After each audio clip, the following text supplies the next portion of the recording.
Happy Monday. Welcome to Screen Junkies Universe. Andy Signor. So happy to be here, Roth. Good morning to you. Spencer Gilbert. Woo! Woo! Dan Merrill, welcome back. Welcome back to MSU. Congrats over FSU. Big thing. Great trip to Florida State. Got to visit the old campus. Happy to report that the kids still love movies and they like Honest Trailers too, which is awesome. Yeah. Very warm reception. Had a great Q&A with Alicia Malone. So much fun. Got a write-up in the school paper. Oh, man. All kinds of fun So stuff. great. Yeah, so fun. Yeah, no, but You're a big deal, Dan Merle. No, it was a great time. Went to Universal Local Studios. Seminole makes good. I rode the rides at Universal. Yeah. Had some What's the cool best one? time. Ooh, Harry Potter World. Best ride. The real Harry 'Cause Potter World. We're just curious. The big Harry Potter World. Yeah. We have the little alley here at Yeah. Universal Studios California. They have like the big one. Yeah. Oh man, so many great rides. They have a mummy ride there that's different from the mummy ride we have here, and they're both awesome. Ooh. So I have to say the mummy ride at Universal. the if you mummy find ride yourself- is- It's great. It's great. I still like Spider-Man. Spider-Man's That's really great. fun. Rode ET a couple times Yeah. just because Oh, they still have They ET still there? have ET. Oh, Botanicus, nice. right? Went and saw Terminator 2 3D because they're shutting Yeah. it down And they next still month. have that? Oh, wow. They're Okay. shutting it. It's going away next month. Wow. So Gotta get to good Florida. times. Yeah, get to Florida. And I ate at a restaurant that was Steampunk Chocolate Factory. Doesn't sound like something that would be a restaurant, but it's actually amazing. All right. Actually, it sounds amazing. Yeah, It's like a techno album. We got to get, very 80s. are there clips from the talk that we can have tomorrow or I something don't this think week? so. I don't think so. I we- think this was a So it's One-time just only like event. one time. It was a live ephemeral. event. Exclusives. Actually, we're going to talk today about The Walking Dead breaking the language barrier. And we're going to talk about Tom Cruise. We're going to give you an inside We look interviewed Tom Cruise. of what it's like to be at a junket. And then it's an anniversary of a very beloved film, so we're going to share some memories about that. Let's start with The Walking Dead. Now with F-bombs. So Yay. this started on Fear of the Walking Dead. And then apparently David Erickson got this email that said, you can now have F-bombs on the show. You get a specific number of curse words that you can say, and there's a list of what you can and can't do. And he said, I think it was our script coordinator who told me there was an email that had come up that said memo saying you can now say F twice over the course of the entire season. So make them count. Yeah, make them count. Do you think this is like AMC trying to compete with cable, or do you think it's because to show you that the show is getting better? Well, Breaking Bad had the same rule. I mean, Yeah. I've seen the commentaries. They IFT. had the exact same rule. Yeah, IFT, and then, it's like But The Walking Dead hasn't done it, which is weird because it's like Right. when you're beating someone to death to be like, frick you. Well, I was going to say what's stupid about this is they've already established that they live in a parallel universe where words are a little different Yeah. because they all call them walkers Walkers. instead Yeah. of zombies. Walkers. Why not go Battlestar Galactica and say Frack. Kraken. Yeah. Frack you! Well, I was going to say the best Cylons. example of AMC using the F-bomb is the Ted episode Yeah. of Breaking Bad where Yeah. you're, and they bleep her, effed. Or no, IF Ted. It was the yeah. IF Ted. That was the was episode called IFT. yeah. Yes, IFT, which is such an amazing. But they just bleeped her. They like dropped it on. They You knew dropped it, exactly yeah. what she said. It worked. It was like the most beautiful use of an F word. It was beautiful, and they didn't need to say it. It still was amazing. So it's odd to me, but I think this is clear. You can't curse in cable because HBO, Showtime, etc. get to do Yeah. it because they're like add-on Ad-free, services yeah. that you can pay, I guess. But it's weird to me why that matters because Well, there's no you still have to pay to have cable. There's no FCC rule for cable because cable's not a broadcast. I had to learn this in Communication College of Florida State. They taught us this. There's no law about cable profanity in the sense that like ABC and NBC and CBS, those go over, or used to, public airwaves. So there are decency laws that they have. But like cable can technically do whatever they want. There's no law. They just don't because of advertising, and they want to make sure that they can sell, that they're kid friendly. People aren't going to get angry and write letters. Like But you can bash a head in as much Yeah, as you but want. that's my But issue. FX, I was flipping through and there's a show on, I think it's called Snowfall, that was just Oh, yeah, we yeah. were on FX and I watched something else and it came off, and like they were saying the F word every other word. I mean, they were dropping it Well, like that this, is that, about and the the other. invention of crack. I mean, it would be really weird. Famously, to have there a was no show. cursing involved in the creation of crack, so I don't know why they went Famously, there. Yeah. Why did they clean they language. just escalated it? Feud dropped the C word. I was shocked. The Feud dropped the C word earlier this year. So like cable can technically do whatever Yeah, they it want. did. It's just So that did Mark AMC Andreyko, has though. decided- The C That word. doesn't mean it was right. That's true. But it's strange that like there was the one where Rick was like there in the box when they went to Terminus, and there was like, and it's just like, you tell them they're screwing with the wrong people. I was like, really? You can't drop the F-bomb there? Like that makes sense to me. Wouldn't you have rather just them bleeped it? Like Yeah, pull or drop it. Do a Yeah. drop. It's a not bleep is distracting, but a drop. I weave with the wrong P. Like that's better. Yeah. Do you guys have a favorite weird sub in for like for the C word? Mine is see you next Tuesday. She's a real see you next Tuesday. Yeah, there's something about that it's so old lady that when someone young says it, I am delighted. Definitely de-escalates it a little bit. It does. It makes it sound delightful. I don't know why you'd ever be in a situation where you feel like you need to say that word, but if you See you were, I would next imagine Tuesday. saying "see you next Tuesday" would sort of help you bring it down. Oh, you've been in that situation. Oh. No? Oh, I don't know. I'm just thinking of like when they play movies on cable, and it's like you ever French a stranger in the Alps and stuff like that. Exactly. They were playing the Bad Die Hard Yippee-ki-yay, 2. Mr. Falcon. No, they were playing the Bad Die Hard 2 on cable the other day, and it's not just Yippee-ki-yay, Mr. Falcon. I was watching it, and like half of Bruce Willis's performance is overdubbed. It's like he's like, yeah, you wanna say that I went down there and found this guy in the butt, and it's just like he didn't even do his own dubbing, and so it's like a bad guy trying to do a bad Bruce Willis impression. It's so Did my he say God. find this guy in the butt? I don't know. I'm just stuck on that a little bit. How many times can we say F on this show, Andy? Is that Twice who a decides season. that? You? Twice a season. Is that Yeah, you? there we go. Twice a season. But I Make guess it same count. rule. When do you want it? Warning. Depends on JT the will guest. command. JT will command when we actually do it. You know who keeps it clean? Tom Cruise. Oh yeah, Yeah. Tom Cruise keeps it clean. it's clear and clean. There we go. Segue. Yay! I missed that. You did? Yeah. We missed you. I missed the show. It's fun. Oh, hey, I went to London. Yeah. Yeah. And we actually did our editor, Randy, who's awesome, Yep. cut together. I shot some stuff on my phone with my new best friend, Luis, who I met on the plane. And he cut it together. Let's take a look at a little bit of a trip through my mind in London. I believe in this, and SKU, guess where I am? It's London. I made it really obvious with the London Eye behind me. I'm going to interview Tom Cruise and take you Going on on the a London little Eye journey is through really my long. mind. London. I didn't do it. I didn't do it. I was outside of it a couple times. Yep, we know that clip. We know this clip. This is famous by now. Big Ben was my favorite. He wasn't. Apparently, it's not called Big Ben. Oh, it's not. It's called Bing Bong Mister. Isn't this more Scottish? Gotta go. Yeah, the back That's the spots I went to. Yeah. We're painting the entire no. UK. There was an actual guy next to me Oh, okay. playing bagpipes. Really cool. So just here's the did it. moment. I love it. Thank you. Really fun. He liked my hair. You guys, did you hear that in the back? He liked my. Look at this. The guy are you shooting the grabbing- camera yeah, didn't tell me where my hand was. He did not. I was so pissed. That's a wrap on London. I hope you guys enjoyed my stream of consciousness. I can't wait to get back and tell you all about it. And I will see you after my 11-hour Why am journey I- back. Why are you doing the robot? Terminator. So Max Dion, our Nice of producer, sees this and he just looks at me. He's like, "Oh no, you're a real dork." And I was like, Yeah, duh. Have we Why not love met? you, right?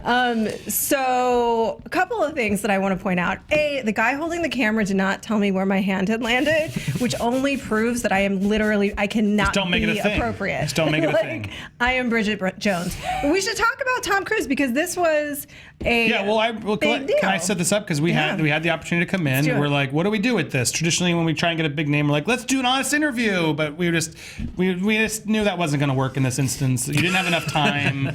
There's a serious movie to talk about, and it was with Doug Liman, and that was sort of all we had to work with. So we're like, look, we got Tom Cruise. We got to do this right. Who do we send to do this right? Roth got sent to do this right, and I was just worried too because it's Tom Cruise. How do you have how much time?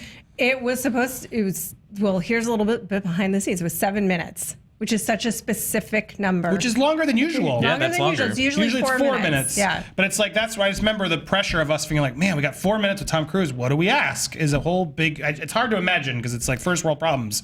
But it's actually very stressful because you want to get the right points out. You want to ask you don't want to offend them or piss them off or make them seem like you're not a fan or actually know your movies. Sometimes they filibuster and just eat up the time because they don't want to So answer anything. it's a tough thing. And spoiler alert, I thought you did a brilliant job. It was a really fun interview with him and Doug, and insightful. Like usually we try the other pulling behind the curtain. Usually I'm always like, how do we do a hooky thing to get that headline, something fun, and play the game?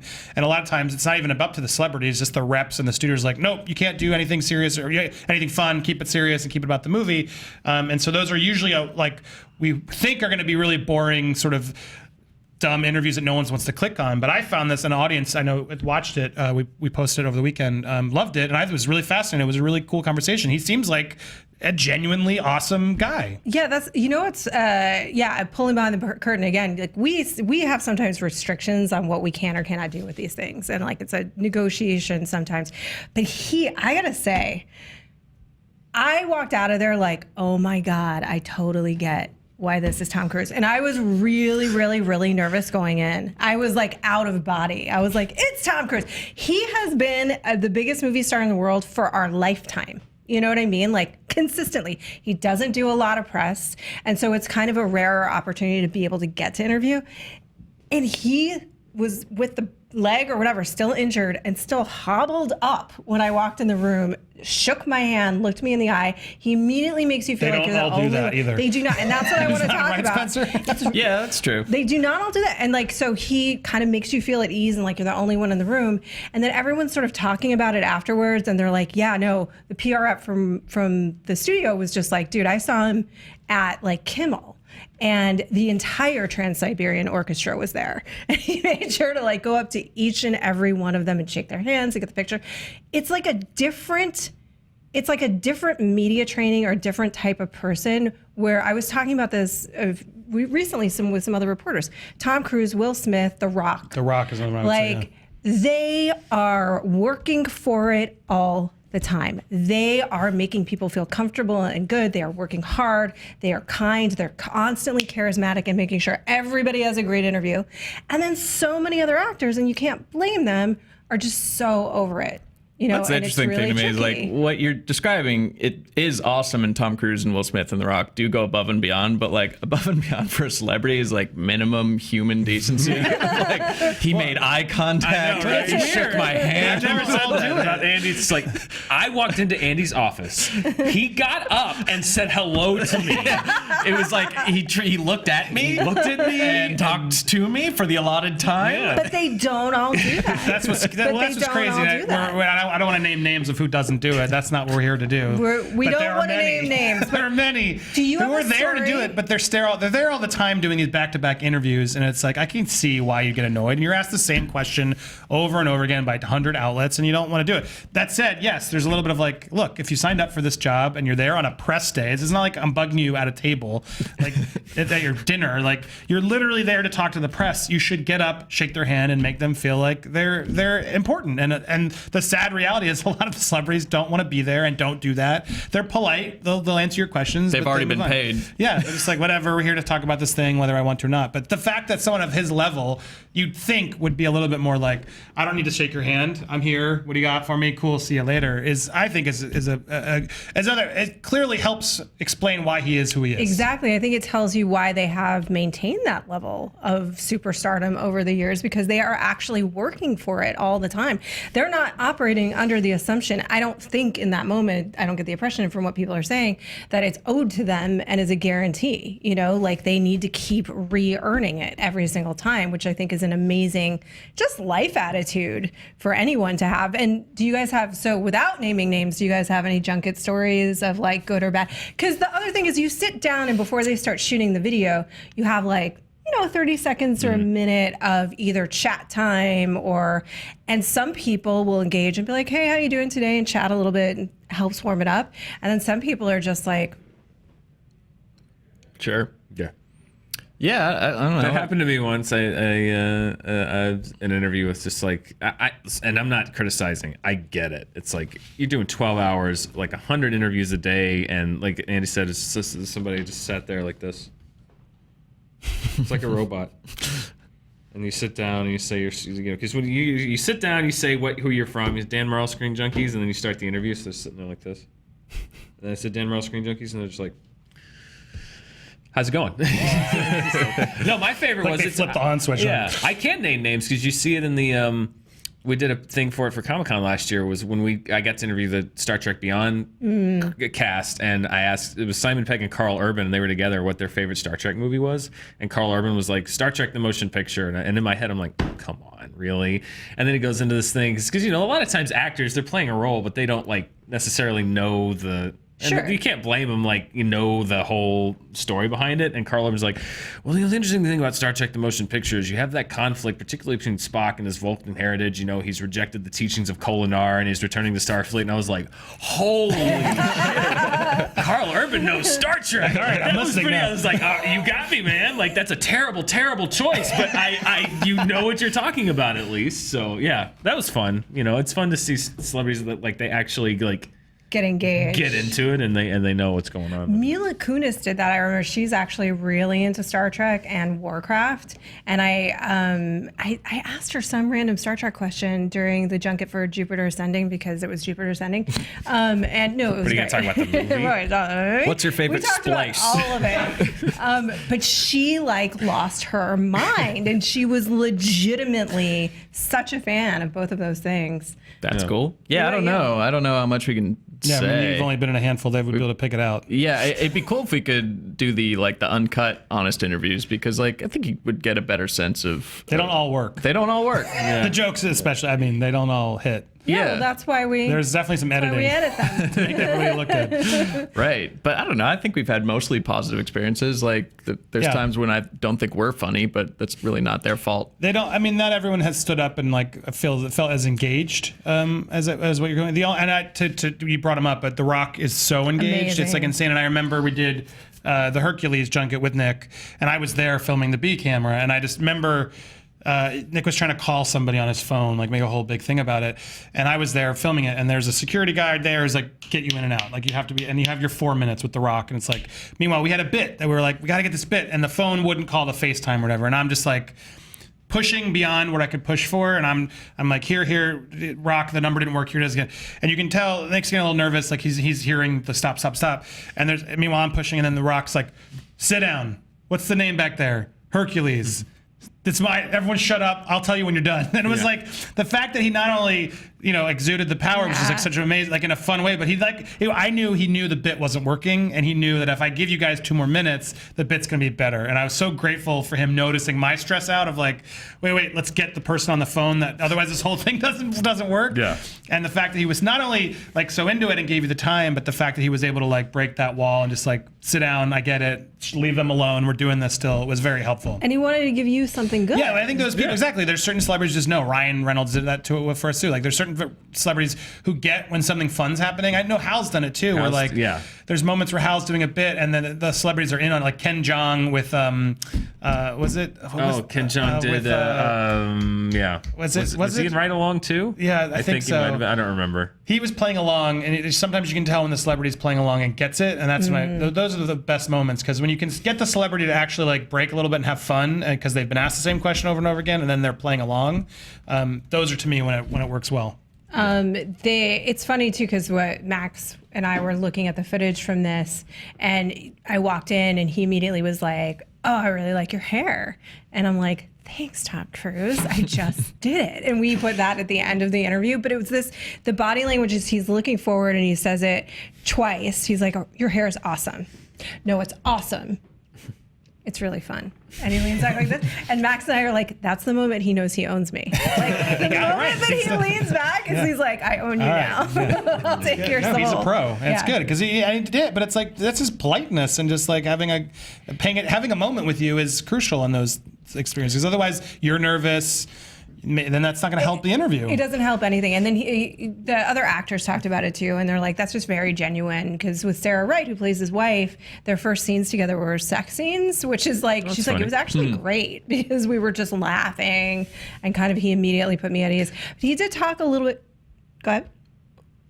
Oh, you Yeah, took a what? breath. What? I thought you wanted to say something in his breath. No, I mean I was thinking about it, but now I feel like I have to. You do. Say it. I was gonna say, you mentioned Ryan Reynolds. Yeah. I think you mean Streamy Award winner Ryan Reynolds. Streamy You're Award. Congratulations. Welcome, Ryan. We didn't win for writing this year, Spencer. We but have we now got best done collab. exactly the same amount of things for each Wait, other. I thought that the real streamies hadn't happened yet. These are the pre-streamies. Yeah, I thought We won. Wait, Both did of we our lose awards writing? are in the pre-streamies. Oh man. Who puts writing in the pre-stream? Come Yeah. on, streamies. Writing's important. I think D Storm. We got it last year. It's That's fine. all right. We won it last year. Still, congratulations. You guys do amazing creative work. We are beat The exactly Rock. as famous as Ryan Reynolds. We beat The Rock. The Rock was up for best collab with like every big YouTuber in the world, which I Nice. thought was going to win because it was The Rock and every big YouTuber. But no, Ryan Reynolds and us. For was a Logan. good It was a collaboration. good collab. Ryan, we have your Oh, wait, for streaming- Logan? Yeah, for Logan. right? That was We weren't still a even good collab. It was nominated for the unexpected. Deadpool. Yeah, the Deadpool one's better. Oh, well. It's like That's like 2 years ago, It's like when Spencer. Denzel Washington was great in The Hurricane, but they couldn't give it to him because it was Kevin Spacey's year, so he just won next year for Training Day, which he was great in Training Day, but he was way better in The Hurricane. That's this You year. just also have more screen time. You know, I'm training. sure a lot of people who saw it thought it was the Deadpool one. yeah, Yeah. totally. Yeah. Ryan, I'll accept. we have your trophy here. Come If you collect will it anytime. Come here and collect it. We'd be happy to. What if you just started having Ryan do random Honest trailers? We like, thought we've that talked have about nothing it. to do with I'm that. very careful. I don't want to bug him too much. No, He's we don't wanna bug him. working A-list He actor. seems to get back to you pretty quickly, though. did. a lot of the times. He did. He's Like, very it's really- nice Canadian. Yeah, he's a nice Canadian man. Take advantage of that. I do want to say that Tom Cruise did talk about, they're doing Live, Die, Repeat, and Repeat, which is the. that the title again? That is Yeah, the it title. is. So that's the follow-up to Edge of Tomorrow. I want to take a Why look don't at they this. just call this one Live, Die, Repeat? Because Well, they called the That would be first one Edge confusing of to Tomorrow. rename. because they renamed all it you Live, need Die, is Repeat. kill. Yeah. Well, it could be like Live, Die, Repeat squared. A little too. Okay. With a little, just sideways. Yeah. Let's take a quick look at what he had to say. He didn't say much, but let's take a quick look at what he had to say about this because there's another thing that I want to bring up and what he says that I thought was funny. Cannot wait to see Live, Die, Repeat weird looking. because I loved Edge of Tomorrow. It's incredible. Is there another iconic character from his history that you guys would love to re-team on? Whatever, I think it's creating different ones. I mean, the thing I love about Doug's work is he's constantly, even the prequel to Edge will be totally different than Edge. It's going to be a different movie. You look at how Doug pushes himself in all of his films. But I love. But it goes the same way. I mean, Tom is. People think Yeah. of Tom being fearless, because of the stunts hanging off the sides of airplanes. But he's really fearless when it comes to taking on roles like Barry Seal and Cage from Edge of Tomorrow, where that are just outside the brand of Tom Cruise, right? Because you think about Tom Cruise, it's like. The brand. You really are. I mean, you're you're somewhere I know that's between such a modern term. Hearing you But say it's somewhere it, between like so- Coca-Cola and Vodafone, and because I've done commercials, and if you tried to get Coca-Cola to be like, hey, do you mind if Barry Seal is drinking a Coke while he's doing one of these CIA runs? And they'd be like, no, we don't want to be associated with Barry Seal, but Tom Cruise is willing to go play Barry Seal. So there's three things that I want to bring up in that. And one is, again, giving you guys a sense of things. So that question is me hoping they'll say something that I can make a headline out of. And sometimes they just don't take the bait. Yeah. But he gave a different answer, which I think that Doug Liman's talked about this before, that a little bit, but this was Tom Cruise saying at the Edge of Tomorrow 2, Live, Die, Repeat, and Repeat is a prequel that's also a sequel. So I just want to talk about how that works. And then just the way he was laughing about the idea of being a brand was so funny to me because how many random, all of us on Twitter are talk about themselves as a brand. Tom Cruise is a multi-million-dollar business brand. And he's like, that's such a dumb idea. But do you think he really means that? Or do you think he's laughing to try and play safe for his brand? Because then it becomes a whole That's meta so thing on his meta interesting. thing. I don't know. What do you think? Either way, I applaud him because it seemed I genuine bought to me. it. Yeah. I don't think I've ever referred to my brand on Twitter. No. I'm glad he didn't refer to himself as a brand. I'm not yet. saying exactly. us, but Doug was don't allowed you? to. But I feel like I have so many friends, and nothing wrong with it. I have friends that are really good at building their brands. I don't connect to that idea personally for a million reasons. I'm not one, but they're really good at creating that idea. But I do think it's a weird idea. It's a totally weird idea. Tom Cruise is a brand. He is, He's though, 100% a brand. But I'm glad he's not calling himself that. That would seem a little egotistical, and Yeah. he's wisely laughed it off, and it is what it is. But I mean, he has to know he is his Business. brand is a business, and if he does certain things, it's going to affect his brand and his business. So I think it is interesting, and Doug's sort of pointing out he can play these weird characters because the movie's really fascinating. You are wondering, is this guy a good, an idiot, Yeah. bad guy? It's very a layered performance for him, and I check out the movie American Made. It's very exciting. But it is an interesting sort of take to see some Doug comfortable. And I found it more interesting to know Doug is so comfortable that he can just sort of do that live in the interview and have that moment, which was kind of fun. It felt genuine, like a little off to Tom of like, wait, I'm a brand, what? Because you don't really want to say that to the Tom Cruise brand in front of the brand. So it was an interesting sort of dynamic between the two of them to have that sort of honest back and forth. Because they're right, Coke probably wouldn't want to be associated with certain things, but Tom Cruise will go out there and do what the role that is right and fun. I think it's funny that they didn't think Coca-Cola would want to be associated with a guy smuggling the thing they used to put in their drinks. That makes sense. It's ironic. What do you think of the Edge of Tomorrow 2, Live, Die, Repeat, and Repeat? Come on, let's. All you need is kill. So it's a prequel, but here It's a prequel, sequel. I mean, it's a time loop, right? So it probably like prequel. Yeah. starts a little later and goes back to a little earlier, something like that. Well, do you remember? So she had the experience. The Full Metal Bitch had the experience before him. So I'm wondering if we're going to see that What'd play you call out. That's what she was called, the Full Metal Bitch, Really? in the I movie. don't remember yeah. it either, but I believe you. I Yeah. have to go back. I remember. Emily Blunt. I thought it was Emily Blunt. I remember was not Emily being Blunt. crazy about the ending. Full Metal Bitch. But Full Metal Bitch. okay. Boom. How many more How times many can I bitches say do we Full get per Metal season on Bitch? this Say it 10 show? times. Yeah. Oh wow. I don't care if it's a prequel sequel. I like them working together. Lyman and Cruise have, to me, proven like they can do fun stuff together. So I'm excited to see it. Well, so she had the experience that his character had before him, and then it stopped, where she was reliving a day over and over and over again. So my thought was maybe because they're going to go show some of that, but then also show them in the future. And it's a time loop, like you said. A movie that is playing with time certainly can be a prequel and a sequel at once, more than many. I mean, The Godfather is both of those things, Godfather too, and it's not playing with time. So I just thought it was interesting because Doug Liman and Tom Cruise can get kind of creative, unique. This is American Made is an original film, They can get that made, and very few people can do that now. But can he do that on the back of like Mission Impossible 2 and the sequels and the things that are franchises? And The Mummy. And He didn't mention that one. He did not it's mention like The Mummy. Voldemort. Let's not speak Yeah. that again. He gets a pass. The movie that must not be made. Yeah. But don't make more mummies, please. Please wipe that one off. I love that movie. The Mummy? What? No. God damn it. Edge of Tomorrow? I haven't even seen it yet. Yeah. Edge of Tomorrow you loved. He took that pill. Edge of Tomorrow. I do too. It was really great. I took the Mummy pill. I took 50 Shades Darker pill. Emoji movie I took pill. the Emoji Movie I took the pill. You Emoji got to start Movie taking pill. some pills, Roth. I'm going crazy over here. I took the Emoji Movie pill. Come on. No, Edge of Tomorrow was great. It was just marketed poorly and really not a great release period. And I think people came around on it, though, on DVD and stuff and digital to see that it was a really fun original film. I agree, though, the third act gets a little wonky, but No, it makes sense. it does make sense, but it's still, I don't know how else you end it. Like, it's a tough movie to write an end, to hit the landing on. The Mummy? No, Edge of Tomorrow. This Edge is of going Tomorrow to is be a our tough game movie to from land the now ending on, and I had so much fun that I gave it the pass for its ending. No, it's a lot of fun. I just remember I got to the end and I was like, I don't know. I've only seen it once. I have to go back. And It's see fun. It's good on a rewatch, Have too. you not seen it? Edge of Tomorrow? Yeah. Yeah, I love it. Yeah. Very well. He kills Are the you- thing before the 24 Yeah. hours loop is up, so he goes back to earlier than 24 hours before Spoiler the thing alert. began. Yeah. Oh, whoops. You've had enough time.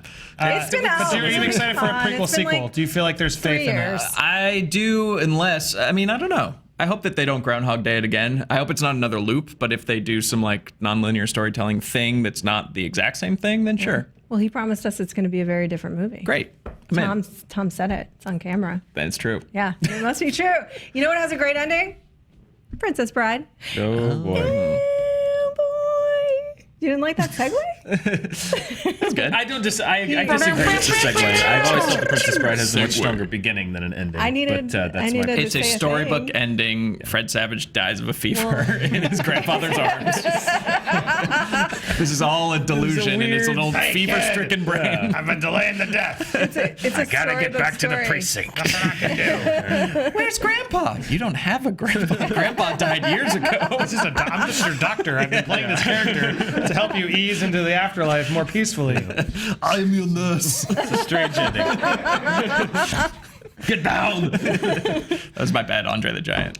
No, that's I pretty thought you were good. doing Arnold. They sound very similar. They in my do. They do. impression Rolodex. Anybody want a peanut? That was terrible. So this is the 30th anniversary of The Princess Bride, you guys. And Rob Reiner says this is one of his favorite stories about people loving the film. A young woman once told me, quote, "I am an extreme skier," she explained, "and The Princess Bride saved my life. She recounted a time on an avalanche she was trapped with several other skiers. Jesus. Being an avid fan of The Princess Bride, she knew every line from the film. And when we were freezing, I did the entire movie to keep everybody occupied and keep everybody up, happy, and listening." Reiner, that is an amazing story. Reiner remembered the woman saying, "I'm not exaggerating." Then she said, "Because Fletch just wouldn't do." Shade on Fletch. That was the best line I ever got. That is the best line. Like, Princess Bride saved my life. That is a funny line. Yeah. You told, Fletch wasn't. Fletch just would not What are do it. the and I odds was- she just made that up?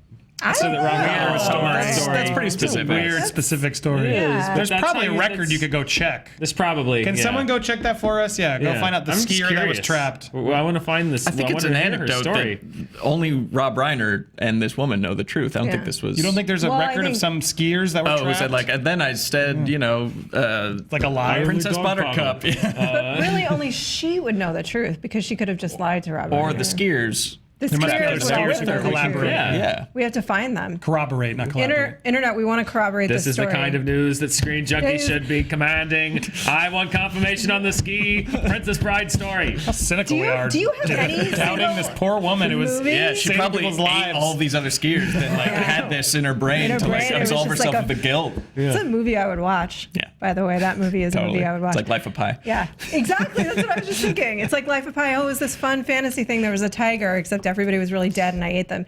Hey, do you have any movie that you could just narrate if you were trapped in an avalanche? I don't. I know Jaws. Not from memory, but like if it's playing along, like I could don't think speak you- along with it. I That could doesn't sing the count, soundtrack to the South Park movie for sure. I'll do that sure. over and over again. Yeah. You could really do one song right now. Oh, I don't mean, want to use one of my pick two one. F's. Yeah, exactly. You sing Uncle Effa, then Up we're there, done in done. 5 So seconds. much more.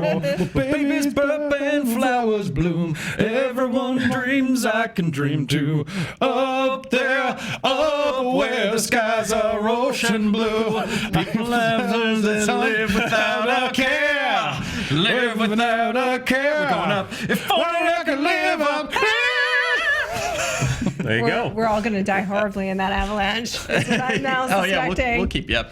I don't have anything. I think the closest, like the movies that I've watched the most, are so long ago that I watched them all the time. I wouldn't remember them. I watched a really crappy early 2000s reality show called Solitary. And the premise of it was they put people in solitary confinement and give them different challenges. This is when I think there are fewer regulations. This whole, like when they were doing Man vs. Beast and stuff like that, and they had like no budgets. I remember all the midgets, the little people, that had to. There was an Race elephant pull the elephant, all that elephant stuff. pulled a plane, and they had 100 little people pull a plane. So it was that idea, but cheaper, which is just put different people in solitary confinement and give them different challenges. And one of them was they challenged them to hit a button when 3 hours were up. Like you just have to.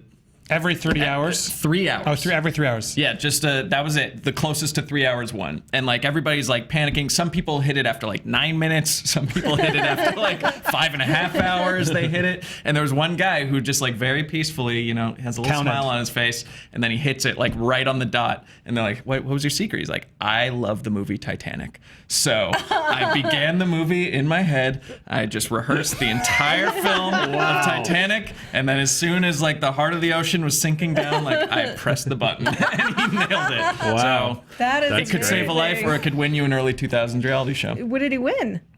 Like $10. Like these things are so cheap. Like that. I think $10,000 was like the season finale winner. So He won our respect and admiration. Yeah. Do you have a favorite Princess Bride line? Or Oh, wow. did you watch that one a lot? I came to it a little bit later. I didn't watch it a lot when I was a kid. I came to it like more like when it was Comedy Central used to run it like in the late 90s, early 2000s. Comedy Central ran that movie constantly. So I saw it a lot then, and then I've seen it a few times. We did the Honest trailers. I like it a lot. I'm just, like I said, I'm a big fan of the first half of that movie. Just the interplay between Carrie Elwes and Wallace Shawn and Andre the Giant and Mandy Patinkin and like that, all of that stuff while they're going through the fire swamps and everything. When they get to the castle and the wedding and Billy Crystal, and that slows down a little bit for me, if I'm being honest. But like that first half, I think is as funny as any comedy of its era.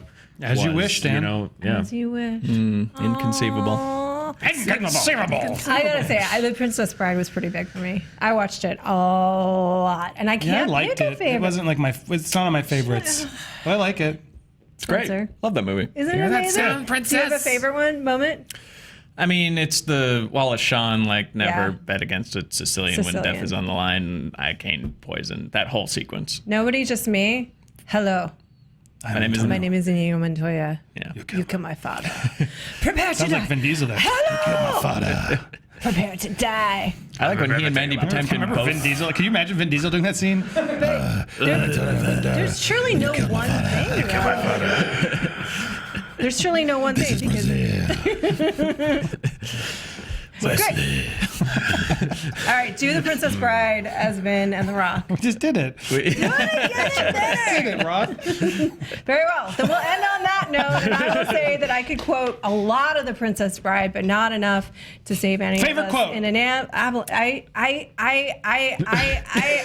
as you wish. Oh, okay. There it is. As you wish. I'm not gonna lie.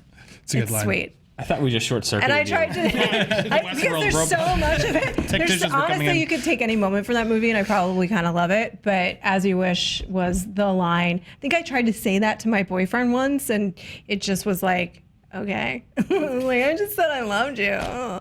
Okay, good show today. Thank you for joining us. Let know us we're gonna get here. what See you next your time. favorite Princess Bride line is in the comments below.